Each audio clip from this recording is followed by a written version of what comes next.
জান্নাতীরা জান্নাতে যাওয়ার পর কোনো আফসোস থাকবে না, একটা আফসোস থাকবে, আল্লাহ আমি যদি দুনিয়াতে ওই সময়টা যে অনর্থক নষ্ট করলাম, নষ্ট না কইরা যদি জিকিরে সময়টা কাটাইতাম, আজকে জান্নাতে আমার অবস্থানটা আরো ভালো থাকতো। এ আফসোস করে। এই জন্য দুনিয়ার অনর্থক মজলিসগুলা এড়ানোর সুন্দর উপায় লা ইলাহা ইল্লাল্লাহর জিকির বেশি করা। একটু গড়ি চলেন, লা ইলাহা ইল্লাল্লাহ, লা ইলাহা ইল্লাল্লাহ। এবার দেখেন করার সময় একটু খেয়াল করেন তো দুই ঠোঁট লাগে কিনা। আবার করেন, লা ইলাহা ইল্লাল্লাহ, লা ইলাহা ইল্লাল্লাহ। দুই ঠোঁট লাগে? লাগে না। এখন দেখেন একটু মজার তথ্য, দুই ঠোঁট যেহেতু লাগে না, বন্ধুদের মজলিস, চা খাইতেছে 5-6 জন, ওই মজলিসে যাওয়ার পর দেখেন বন্ধুরা আড্ডা মারতেছে। এখন বন্ধুদের সাথে দেখা হয়েছে, মাদ্রাসা থেকে আসছেন ছুটিতে 7 দিনের, অনেক তালেব ইলমদেরকে দেখা যাইতেছে এখানে। তো ছুটিতে আসছেন, এখন বন্ধুদের মজলিসে পড়ে গেছেন, কয় চা খা, তো চা খাইতে বসলেন। এখন দেখেন তারা দুনিয়াবি অনর্থক গল্প শুরু করছে, না পারতেছেন উঠতে, না পারতেছেন বসতে। উঠে গেলে বলবে এতদিন পরে আসলো, কেমন দেমাগ দেখায়। আবার যদি বৈশা থাকেন অনর্থক পেঁচাল শুনতে হবে, ওইটা কি করবেন, এরকম হা করে থাকবেন, এই দেখেন, আর আমার দিকে তাকান, ঠোঁট লাগেনি। হেরা মনে করবো হা করে আমগো কথা শুনে, আসলে তো লা ইলাহা ইল্লাল্লাহ। তিরমিজির বর্ণনা, রাসূলুল্লাহ সাল্লাল্লাহু আলাইহি সাল্লাম বলেন, ইল্লা ফুতিহাত লাহু আবওয়াবুস সামা হাত্তা তুফজিয়া ইলাল আরশ। বন্ধুদের দিকে তাকায় রইছেন হা করে, হেরা ভাববে মন দিয়ে কথা শুনে, আর আপনি ঠোঁট না লাগায় যে লা ইলাহা ইল্লাল্লাহর জিকির করতেছেন, আসমানের সবগুলা দরজা খুলে দেওয়া হয়েছে যেন আপনার লা ইলাহা ইল্লাল্লাহ আল্লাহর আরশ পর্যন্ত পৌঁছে যায়। ইবাদত কয় মাধ্যমে করি ভুলে গেছি? 2 নাম্বার মাধ্যম মৌখিক ইবাদত। কি ইবাদত বলেন তো? না, এখনো শেষ নেই, 2 নাম্বারটা শেষ নেই। মৌখিক ইবাদতের মধ্যে আরেকটা ইবাদত বলেন, সত্য কথা বলা।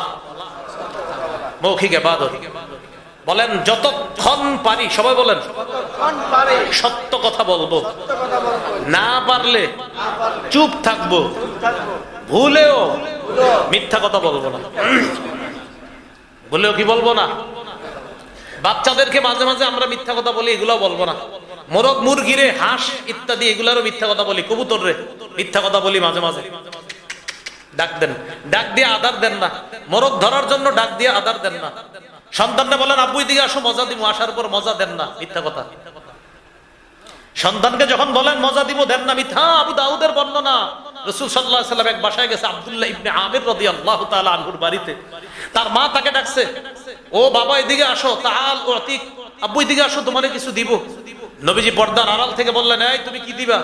কয় উতিহি তামারা, তাকে খেজুর দিব। নবী বললেন, লাউলাম তুতিহি, তুমি যদি তাকে খেজুর না দিতা, কুতিবাত ইনদাল্লাহি মিন কাযিবা, আল্লাহর দরবারে তোমার ব্যাপারে একটা মিথ্যা কথা লেখা হয়ে যেত, তুমি যদি তারে ডাকার পর না দিতা কিছু।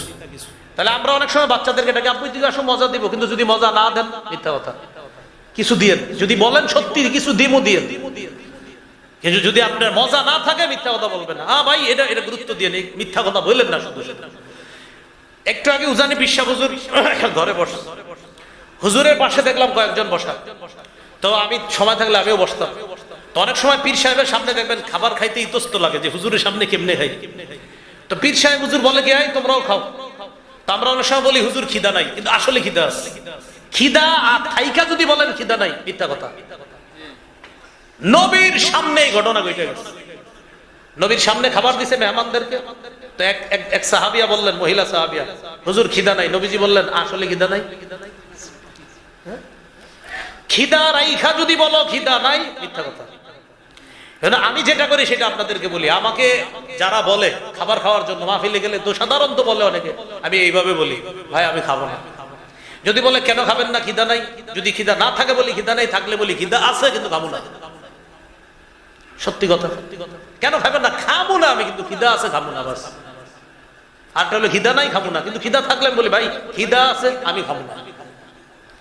কারণ ওই হাদিস আমার এই শিক্ষা দিছে যে তুমি খিদা রাইখা কেউ যদি তোমার জিগায় খিদা নাই, এটা না বলা যে খিদা নাই, খিদা তো আছে, আপনি মিথ্যা কথা বলবেন কেন? তো ভাই এই ভুলগুলো আমাদের হয় কিনা? হ্যাঁ হয়ে যায়। ভুলের হুজুর, না না আমার খিদা নাই খাবো না, কিন্তু আপনার খিদা আছে। জি না, আপনি এই কাহিনী করেন না। তাহলে কি শিখলাম? বললে সত্য কথা বলবো, না পারলে চুপ থাকবো, মিথ্যা কথা বলবো না। আল্লাহ আমাদের সকলকে মৌখিক এই সত্যের ইবাদতটা করার তৌফিক দান করে। 3 নাম্বার শারীরিক ইবাদত, নামাজ পড়া সবচেয়ে উত্তম। নামাজ পড়া শারীরিক ইবাদত। কারো বাড়ির সামনে পুকুর আছে, এই পুকুরে যদি কেউ দৈনিক 5 বার গোসল করে, তার শরীরে কোনো ময়লা থাকবে? কেউ যদি দৈনিক 5 ওয়াক্ত নামাজ পড়ে, ইয়ামহুল্লাহু বিহিন্নাল খাতায়া, আল্লাহ এইভাবে তার জীবনের সব গুনাহ খাতাগুলো মাফ করে দিবেন। 4 নাম্বার সম্পদ দিয়ে ইবাদত, আর্থিক ইবাদত, এটা যাকাত দেওয়া। কি দেওয়া? অতীতে যারা যাকাত দেন নাই দিয়ে দিয়ে। এক ব্যক্তির উপর যাকাত আসছে 1 লক্ষ টাকা, উনি 30,000 টাকার যাকাত দিছে, রইল কত?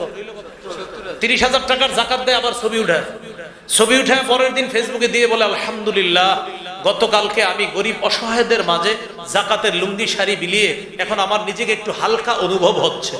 এটা ফেসবুকে দেয় আর কি। যাকাতের শাড়ি লুঙ্গিটা কিনছে কোত্থেকে জানেন?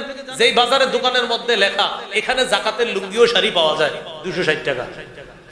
কথার কথা, আগে ছিল 260, এখন একটু বাড়তে পারে, 350-300 হইতে পারে। আগে কমন 260, মানে আগে অনেকদিন আগে, এখন একটু বাড়তে পারে।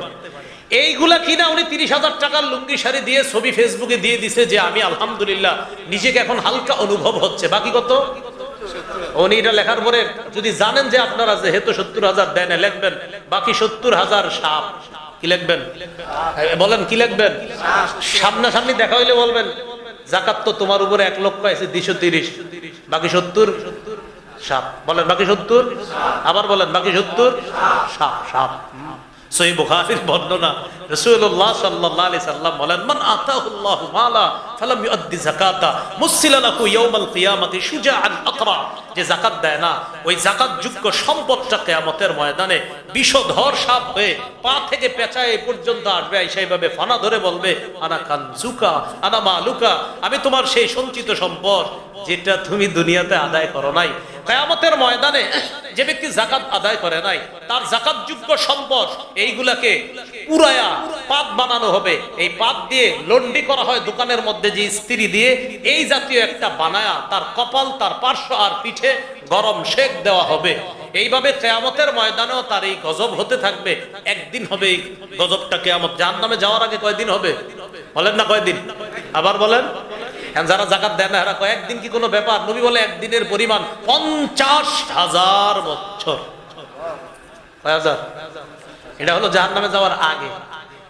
অনেকে ভাবতে পারে একদিন কি আর কোনো, নবী যেমনি কইছে হাদিসটা ঠিক আমি এমনি কইলাম যে একদিন। নবী বলে কানা মিকদারুহু 50 আলফা সানা, একদিনের পরিমাণ মাত্র 50,000 বছর। তাহলে আর্থিক ইবাদত যারা যাকাত দেন, প্রিয় ভাইয়ারা, আপনারা মেহেরবানি করে উজানি মাদ্রাসার মুফতি সাহেবের সাথে বৈশা বকেয়া যাকাতগুলা আদায় করে নেবেন, ভবিষ্যতেও যাকাত আদায় করবেন। আল্লাহ তৌফিক দান করেন। আমিন। 5 নাম্বার ইবাদত যেটা আমরা শরীর দিয়ে করি, অর্থ দিয়ে করি, হজ করা। কি করা? হজে গেলে টাকাও লাগে, শরীরও লাগে। কি লাগে? টাকাও লাগে, শরীরও লাগে। এজন্য হজ করা। যাদের উপর হজ ফরজ হয়েছে হজ করে নেবেন, হজ আদায় করে নেবেন, এটার কোনো সুযোগ নাই।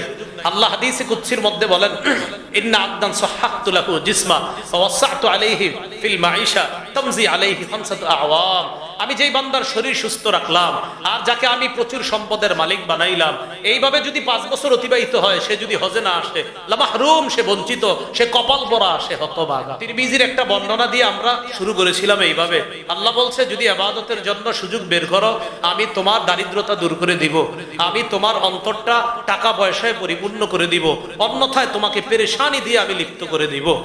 এরপর আমরা জানলাম 5টি কথা। 1, আবিধানিক অর্থ, পারিভাষিক অর্থ। আবিধানিক অর্থ চূড়ান্ত বিনয়ের সাথে আল্লাহর আনুগত্য করা। পারিভাষিক অর্থ ছিল গোপনে প্রকাশ্যে ভালো কথা বলা, ভালো কর্ম করা। সব যদি আল্লাহ পছন্দ করেন, এগুলাকে ইবাদত বলা হয়। 2 নাম্বার আলোচনা ছিল কোরআনের দাসত্ব 2 প্রকার, একটা সাধারণ দাসত্ব আর একটা মৌলিক দাসত্ব।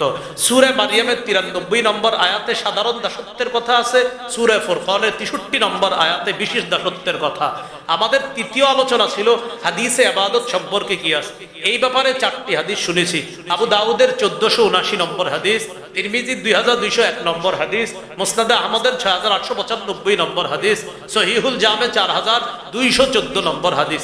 আমাদের চতুর্থ আলোচনা ছিল উপকারিতা লাভের দিক থেকে ইবাদত দুই প্রকার, নিজে ইবাদত করে উপকার লাভ করা। তিরমিজির 2910 নম্বর হাদিস শুনেছিলাম, অন্যের সাহায্যে ইবাদত করে উপকারিতা লাভ করা। সহিহ বুখারীর 5353 নম্বর হাদিস শুনেছিলাম। আমাদের 5 নম্বর আলোচনা ছিল আমরা 5 মাধ্যমে ইবাদত করি। 1 অন্তর দিয়ে, এটা আত্মিক ইবাদত। 2 মুখ দিয়ে, এটা মৌখিক ইবাদত। 3 শরীর দিয়ে, এটা শারীরিক ইবাদত। 4 টাকা দিয়ে, এটা আর্থিক ইবাদত। 5 শরীর এবং অর্থ দিয়ে, এটা আর্থিক এবং শারীরিক ইবাদত। আল্লাহ বলেন আমি তোমাদেরকে বানাইছি ইবাদত করার জন্য, কতদিন? মৃত্যু পর্যন্ত। আল্লাহ আমাদের সকলকে মৃত্যু পর্যন্ত যেন আমরা আল্লাহকে খুশি করার জন্য ইবাদত করতে পারি, আল্লাহ তৌফিক দান করেন। এই জায়গায় যারা আছেন, আমার সংকলনটা যারা সংগ্রহ করেননি, অনলাইন থেকে সংগ্রহ করে নেবেন। আমার একটা সংকলন আছে মিম্বরের আমানত, 6 খণ্ডে, 1 থেকে 6 খণ্ড, সবগুলোই সংগ্রহ করার চেষ্টা করবেন। প্রথম খণ্ডটা যারা নেবেন, জামাই বউ উভয়ে পুরা খণ্ডটা মুখস্থ করে ফেলবেন। সন্তানের 64টা অধিকার সবাই মুখস্থ করে ফেলবেন। আর যারা বিয়ে করেন না, এরাও প্রথম খণ্ডটা নিয়ে মুখস্থ করবেন। দ্বিতীয় খণ্ড শিরিক, বেদাত, কুফর, তাওহীদ। তৃতীয় খণ্ড হালাল হারাম সম্পর্কে এবং সমাজে সবচেয়ে কম একটা অপরাধ সুদ খাওয়া, এই সম্পর্কে লম্বা আলোচনা তৃতীয় খণ্ডে। চতুর্থ খণ্ডের আলোচনা হলো আপনার স্বামীর 24টি অধিকার, স্ত্রীর 19টি অধিকার।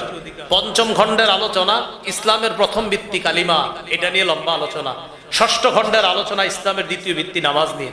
এটা অনলাইন থেকে আপনারা সংগ্রহ করে দিবেন। কিতাবের নাম মিম্বরের আমানত। এইখানে আজকে প্রকাশনী থেকে তারা নিয়ে এসেছে, আমাকে বলে দেওয়ার জন্য বলেছে, বললাম এখানে গাড়ি থেকে যাদের লাগবে সংগ্রহ করতে পারেন। শর্ত হলো গাড়ির কাজ ভাঙা যাবে না। কি ভাঙা যাবে না? গাড়ির কাজ। এখানে কয় খণ্ড আছে তাদের কাছে আমি জানি না, বলছে বলে দেওয়ার জন্য। গাড়িটা যেহেতু আমার ভাড়া করা, এই জন্য কাজ ভাঙলে তো এটা আমার জরিমানা। যিনি ভাঙবেন চুপি চুপি দিয়ে দিন। আল্লাহ আমাদের সকলকে যে কথাগুলো শুনলাম বললাম আমল করার তৌফিক দান করেন। আমিন ওয়া আখিরু দাওয়ানা আলহামদুলিল্লাহি রাব্বিল আলামিন।